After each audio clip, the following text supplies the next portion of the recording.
Le Seigneur soit avec vous. Évangile de Jésus-Christ selon saint Luc.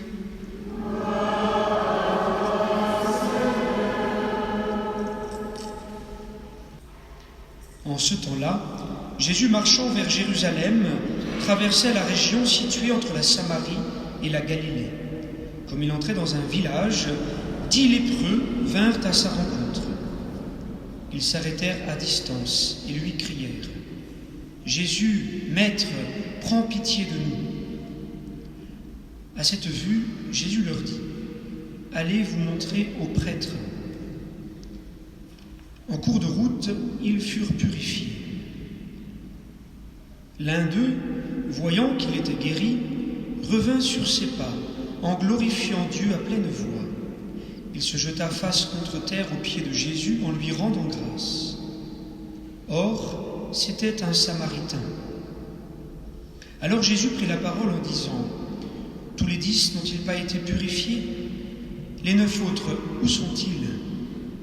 Il ne s'est trouvé parmi eux que cet étranger pour revenir sur ses pas et rendre gloire à Dieu. » Jésus lui dit : « Relève-toi et va, ta foi t'a sauvé. »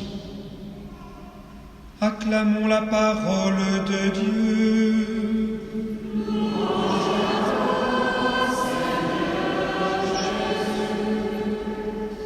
Chers frères et sœurs bien-aimés du Christ, essayons ensemble d'entrer dans ce que veut nous dire le Seigneur à travers la parole proclamée à cette messe dominicale au cœur de notre liturgie eucharistique.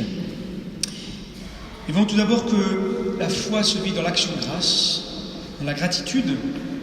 Voyons ensuite la dimension universelle de la bonne nouvelle. Et enfin la nécessité de vivre véritablement notre liberté chrétienne. Alors tout d'abord, la foi se vit dans l'action de grâce, dans la gratitude. Contemplons l'attitude de ce lépreux purifié par Jésus. Il se jeta face contre terre aux pieds de Jésus en lui rendant grâce. De même, Naaman, dans la première lecture, qui veut offrir un présent au prophète Élisée pour remercier Dieu d'avoir été purifié de la lèpre. Leur foi dans le salut offert par Dieu se manifeste et se concrétise dans leur action de grâce, dans leur reconnaissance. Donc dans le fait de reconnaître Dieu à l'œuvre dans leur vie. C'est leur reconnaissance, leur gratitude, leur merci envers Dieu. Et c'est là, chers amis, le témoignage simple mais décisif d'une foi saine et sainte, d'une foi en marche, d'une foi qui grandit, d'une foi vivante. Savoir remercier le Seigneur en vérité, et ce, chaque jour, pour reconnaître ses merveilles dans notre quotidien. Savoir demander le don de s'émerveiller, de voir les merveilles de Dieu dans notre vie. Et à notre époque, c'est quasi subversif d'appeler et d'inviter à remercier. Nous sommes dans une société et un monde un peu malade de l'ingratitude jusqu'à la nausée. Et on vit un peu dans cette illusion de se faire tout seul, de n'avoir besoin de personne, refusant de dépendre des autres. On veut tout contrôler, tout maîtriser, et au final on veut se prendre pour Dieu lui-même, être tout puissant. Et moi j'aime bien faire cette distinction entre l'individu et la personne. On parle de l'individualisme. La société nous laisse dans une illusion d'individualisme. Et l'individu, c'est comme s'il était pris tout seul, cette illusion d'être isolé des autres, pas avoir besoin des autres, les autres n'ont pas besoin de moi, pour me faire tout seul. Nous, chrétiens, nous n'avons pas à défendre l'individu, mais la personne. C'est une notion chrétienne, la personne. La personne. Ça veut dire quoi ? Ça veut dire qu'on est en relation avec les autres. Nous avons besoin des autres et les autres ont besoin de moi. Et encore plus, nous avons besoin de Dieu. Nous sommes dépendants des autres et de Dieu pour vivre, pour grandir.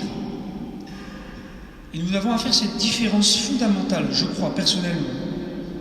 Et ainsi, nous pour entrer dans une démarche d'humilité, donc de gratitude, d'action de grâce, de reconnaissance. Savoir remercier les autres et remercier Dieu, c'est un acte d'humilité, d'accepter, de dépendre d'un autre et surtout de dépendre de Dieu. Regardez ce lépreux, il se jette par terre aux pieds de Jésus. C'est un acte d'adoration, c'est un acte de reconnaissance, un acte d'humilité par excellence. Il accepte que Jésus le relève. Encore et toujours, chers amis, la clé de l'humilité, elle est là pour aimer. Et donc pour avoir la foi, pour remercier, rendre grâce à Dieu, comme nous le faisons à chaque messe. Acceptons, chers amis, de faire l'expérience de nos faiblesses, de nos limites, et de le faire avec joie.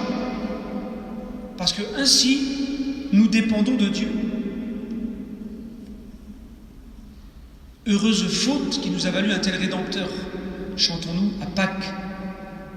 Oui, nous sommes faibles, et bien tant mieux, ça veut dire que nous avons besoin du Seigneur. Reconnaissons-nous infidèles, comme le dit saint Paul, et faisons l'expérience que Dieu, lui, est toujours fidèle.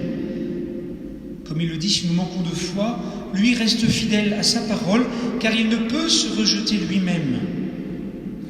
Oui, une foi qui rend grâce, une foi humble qui remercie, une foi incarnée dans la gratitude et la reconnaissance devant les merveilles de la fidélité de Dieu. Quand nous sommes infidèles, lui, Dieu, reste fidèle.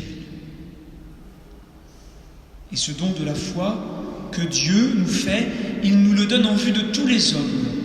C'est mon second point. C'est la dimension universelle de la bonne nouvelle, chers amis. Regardez, Jésus, il invite les 10 lépreux à aller se montrer aux prêtres.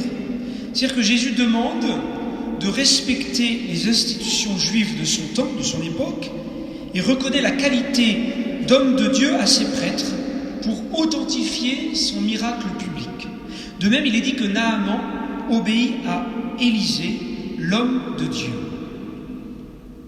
Naaman est un Syrien. Le lépreux guéri qui revient remercier Jésus est un Samaritain. Ce sont donc des étrangers, non membres du peuple juif. Ainsi, il faut bien comprendre, chers amis, le mystère fondamental dans notre foi, le mystère de l'élection, le mystère du choix de Dieu. Dieu choisit un peuple élu, le peuple juif, en vue d'être un signe et d'annoncer la révélation à toutes les nations. Quand une personne est choisie par Dieu, c'est en vue de tous les hommes. Ainsi, quand on a la vocation de prêtre, par exemple, ce n'est pas pour soi-même, mais c'est pour l'Église et pour le monde. Ainsi, par là, l'habit ecclésiastique, par exemple, ne doit pas être une distance ou une séparation, mais doit être un signe de consécration qui appelle, qui signifie le choix de Dieu pour tous, en vue de tous. Chers amis, quand je vais faire mes courses au supermarché, je suis en habit ecclésiastique, je suis là pour tous les hommes, tous ceux qui vont au supermarché et qui ne vont pas à la messe. Vous savez que je suis prêtre, vous me reconnaissez. Mais tous les autres qui vont au supermarché, qui vont marcher, faire leur rando le dimanche matin, ne savent pas que je suis prêtre si je ne montre pas ce signe de consécration. Pour être pour tous, pour tous les hommes. Et chers amis, ce n'est jamais un privilège, mais c'est bien un service, une responsabilité. Chacun baptisé, prêtre, religieux, selon sa vocation, son appel, selon le choix de Dieu sur lui, on doit avoir conscience que c'est une responsabilité dont nous aurons à rendre compte devant Dieu. Et cette bonne nouvelle, chers amis, que nous avons reçue, eh bien, nous devons la partager, être des disciples missionnaires. C'est pas faire du prosélytisme en voulant imposer notre foi, mais c'est proposer cette bonne nouvelle pour libérer. Car l'évangile, c'est un message d'amour, donc une libération véritable. Et c'est mon troisième et dernier point, la liberté chrétienne, chers amis. C'est un message révolutionnaire de notre foi. Comme le dit saint Paul, on n'enchaîne pas la parole de Dieu. La parole de Dieu, depuis des siècles, est source d'une vraie libération de la personne humaine. Elle a détruit l'esclavage. Elle a rendu la dignité humaine à chaque personne. Elle a défendu les plus petits et les plus faibles. Elle a permis l'éducation des plus pauvres. Bref, c'est une œuvre d'humanisation véritable parce qu'elle vient de Dieu, du Christ, qui est vrai homme et vrai Dieu. Ecce homo, voici l'homme parfait, le vrai. Et Dieu qui est amour veut nous rendre libres, chers amis. L'amour de Dieu rend libre. Aucune chaîne, aucune prison, aucune torture ne peut détruire cette liberté intérieure de se savoir aimé et sauvé par Dieu, quoi qu'il arrive. C'est pour ça qu'il n'y a pas d'amour vrai sans liberté. Et on ne peut forcer personne à aimer. L'amour et la liberté vont de pair. Vous savez, on a le choix entre deux formes d'amour, comme dit saint Augustin. S'aimer soi-même jusqu'à la destruction de Dieu et de l'autre, ou aimer Dieu et les autres jusqu'au renoncement de soi. Ainsi, ce lépreux n'est pas guéri malgré lui, mais sa liberté est sollicitée pour crier vers Jésus, le supplier, l'implorer. De même, c'est librement, par amour rempli de foi, qu'il revient vers Jésus pour le remercier. Chers amis, vivons notre liberté chrétienne à fond, intérieurement, chaque jour, en se laissant aimer par Dieu. Alors, chers amis, faisons confiance dans le Seigneur, ayons foi en lui. Laissons-nous nous relever par Jésus, comme il le dit aux lépreux. Relève-toi et va, ta foi t'a sauvé. Dans cette Eucharistie, dans cette action de grâce, vivons ce passage avec Jésus et toute l'Église, de la mort à notre péché et à notre ego, vers la vie en Dieu. Jésus ne veut pas seulement nous purifier, il veut aussi nous sauver. Il nous demande d'avoir foi en lui, de le remercier. Alors revenons vers lui sans cesse, comme ce Samaritain guéri. Jetons-nous à ses pieds pour le supplier et le remercier. N'oublions jamais de remercier Dieu.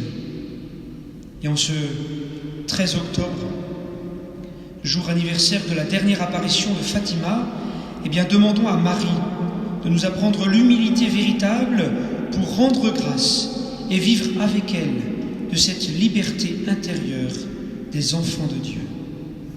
Laissons-nous choisir par le Christ pour mieux annoncer la bonne nouvelle. Je vous salue Marie, pleine de grâce. Le Seigneur est avec vous.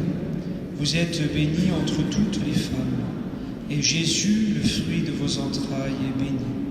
Sainte Marie, Mère de Dieu, priez pour nous pauvres pécheurs, maintenant et à l'heure de notre mort. Amen. Notre-Dame de Fatima,